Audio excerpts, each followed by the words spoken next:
ህይወቴ መታለች ማለት ነው። ህይወቴ መታለች። እኔ መልክ ያዲ የባለፈው ልጅ በደንብ አይታታል አይደል? እስኪ ስለ መልኳ ንገሪ። መልኳ አንቺ አይናማ እሷ ነበረች እኮ ራሷ ነበረች። አጠገቤ ነበረች እኮ። እንዴት ቢያንስ በድምጽ እንኳን አለየዋት። ለካ ለዚህ ነበር ለካ ሳትጸየፍ አጠገቤ የተቀመጠችው። ለካ እንደዛ ሳወራ ያዳመጠችኝ እሷ ስለነበረች ነው። ለካ ጃኬት አምጥታ የሰጠችኝ እሷ ስለነበረች ነው። ህይወቴ መታለች ማለት ነው። ህይወቴ መታለች። ህይወቴ መታለች። በመጨረሻም ህይወቴ መታለች። በቃ አሁን ራሴን ሆኜ ቤቷ ሄዳለሁ። ዝም ብዬ አበባ ይዤላት ቤቷ ሄዳለሁ። በቃ ልሂድ።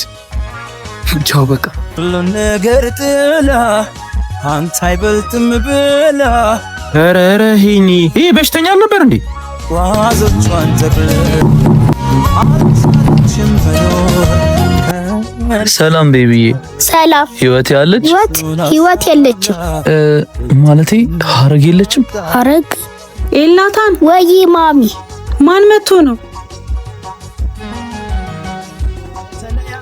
ምን አደርጋለሁ የችለዋል ፈን አይቆጨኝም እኔ እሱ ይበቃኛል እችለዋለሁ አብረን ባለን ጊዜ ብዙ አሳልፈን አይቆጨኝም እኔ እሱ ይበቃኛል። ለምን ቆምሽ? ይኸው በእናትህ ደስ አይልም ልጁ።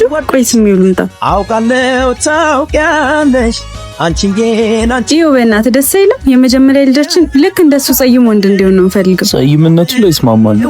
ጾታውን ግን ሴት ብትሆን ነው የመለየት እንባ ፊቴን ያራሰው አንቺዬ ፊቴን ጋራስ ልሸኝ ጨክኜ